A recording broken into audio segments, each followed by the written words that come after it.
welcome back to my channel. Kembali lagi bersama aku Dini. Gimana kabar kalian hari ini?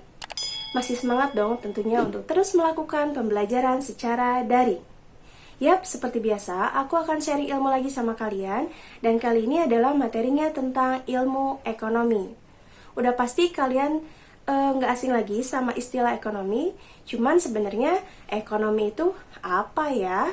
Dan bagaimana sih pengaruhnya untuk masyarakat, bahkan untuk negara? Yap, tanpa berlama-lama kita langsung saja belajar.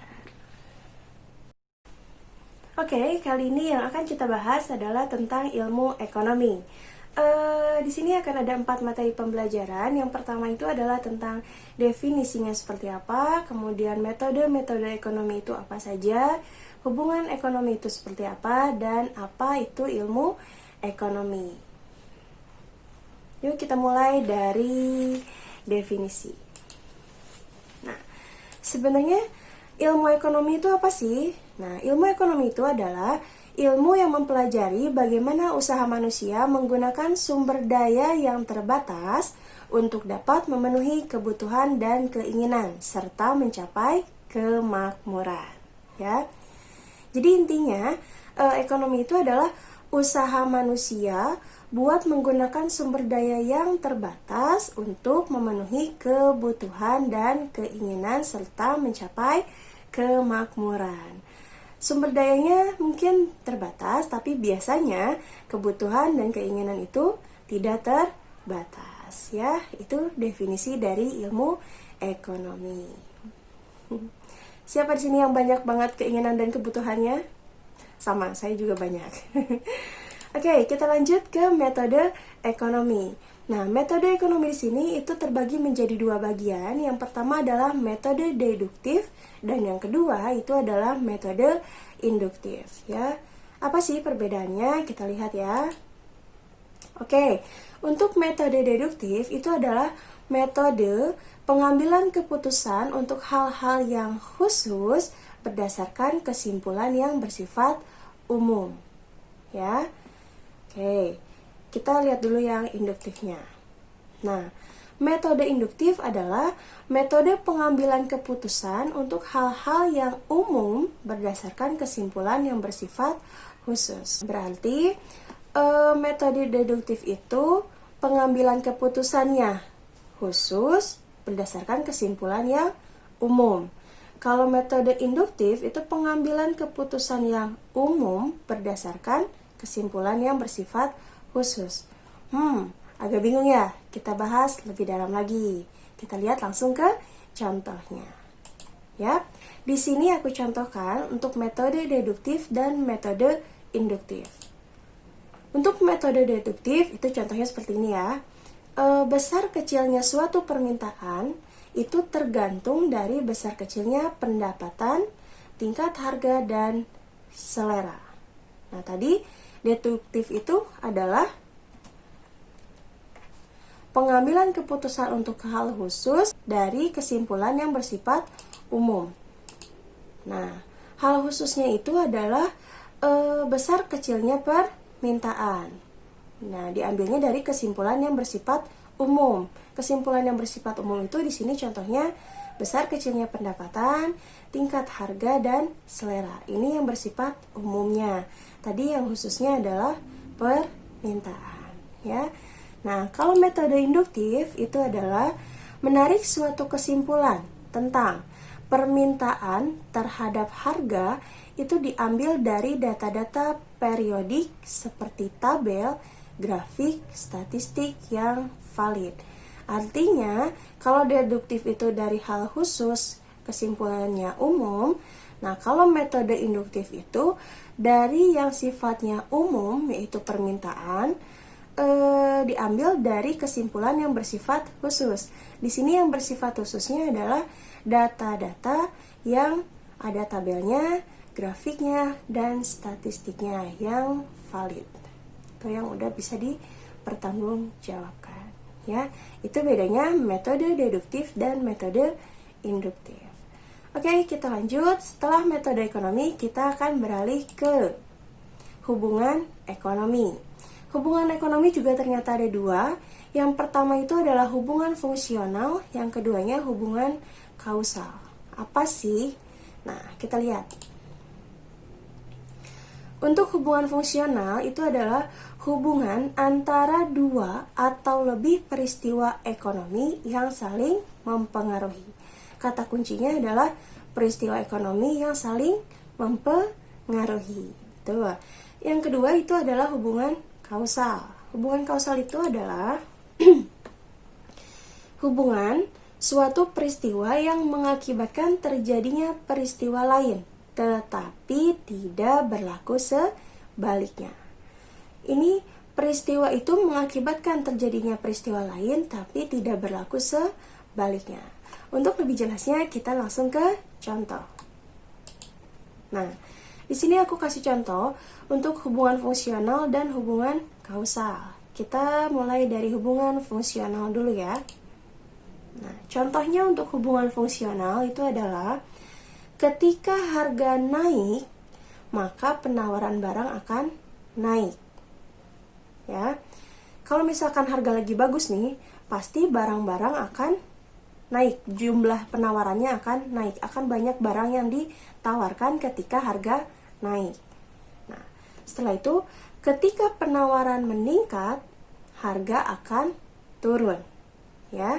Nah, di sini tadi ketika harga naik, maka akan banyak barang yang ditawarkan. Ketika banyak barang yang ditawarkan, maka harga akan turun. Ya. Ini sesuai dengan tadi prinsip dari hubungan fungsional. Nah, sekarang kalau hubungan kausal itu adalah contohnya nih, jumlah uang yang beredar naik, maka harga akan naik. Ya, harga naik belum tentu jumlah uang yang beredar itu bertambah. Jadi tidak ada hubungan sebaliknya. Misal, jumlah uang yang beredar itu naik atau banyak, maka harga-harga akan naik. Itu pasti. Tapi ketika harga naik itu penyebabnya belum tentu karena uang yang beredar itu bertambah. Paham? Oke, kalau belum paham kalian bisa replay videonya ya. Kita lanjut dulu ke materi selanjutnya adalah tentang ilmu ekonomi. Kita akan bahas ilmu ekonomi sesuai tadi yang sudah dipaparkan di awal. Nah, ilmu ekonomi itu dibagi menjadi 3 bagian. Yang pertama itu adalah ilmu ekonomi teori. Apa sih? Nah, ilmu ekonomi teori itu menjelaskan hubungan antara peristiwa-peristiwa ekonomi dan dirumuskan dalam hukum-hukum ekonomi. Jadi sifatnya teori.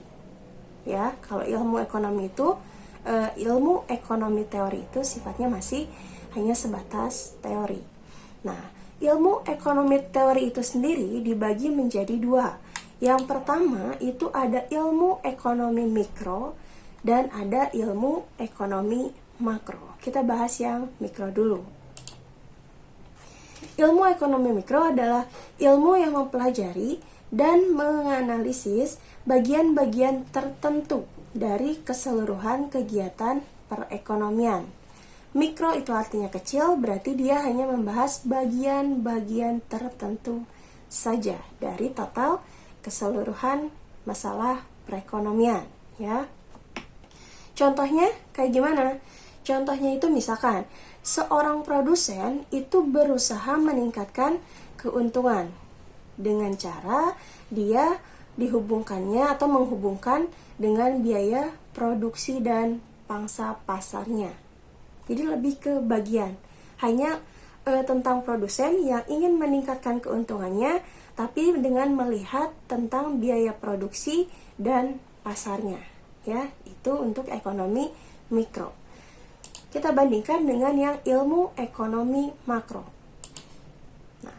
Ilmu ekonomi makro adalah ilmu yang menganalisis kegiatan perekonomian secara keseluruhan. Ya, berarti lebih besar. Mikro itu yang bagian-bagiannya, kalau makro itu secara keseluruhan. Nah, contohnya untuk ilmu ekonomi makro adalah tentang pendapatan nasional, itu berarti udah besar ya, pendapatan nasional. Kemudian tingkat investasi itu juga besar banget. Kemudian tentang kesempatan kerja. Itu adalah cakupan dari ilmu ekonomi makro yang membahas secara keseluruhan. Kalau mikro tadi cuman bagian-bagian kecilnya saja, ya. Oke, setelah ilmu ekonomi teori, yang kedua itu ada yang disebut dengan ilmu ekonomi deskriptif. Apa itu ilmu ekonomi deskriptif? Ya, ilmu ekonomi deskriptif itu adalah menerangkan dan menguraikan fenomena-fenomena ekonomi dalam bentuk angka, gambar, ataupun lambang, ya. Nah, contohnya itu misalkan tingkat pendapatan petani saat harga gabah kering naik. Kalau gabah kering itu naik, berarti pendapatan petani juga akan naik. Itu bisa dideskripsikan melalui angka, gambar, dan lambang. Berapa besar naiknya, berapa persen keuntungannya, itu disebut dengan ilmu ekonomi deskriptif. Nah, yang ketiga itu adalah ilmu ekonomi terapan yang menerangkan fakta-fakta dari ekonomi deskripsi dan merumuskan kebijakan-kebijakan untuk mengatasi masalah ekonomi. Contohnya, inflasi, masalah inflasi ya, kemudian masalah pengangguran, kemudian masalah defisit APBN.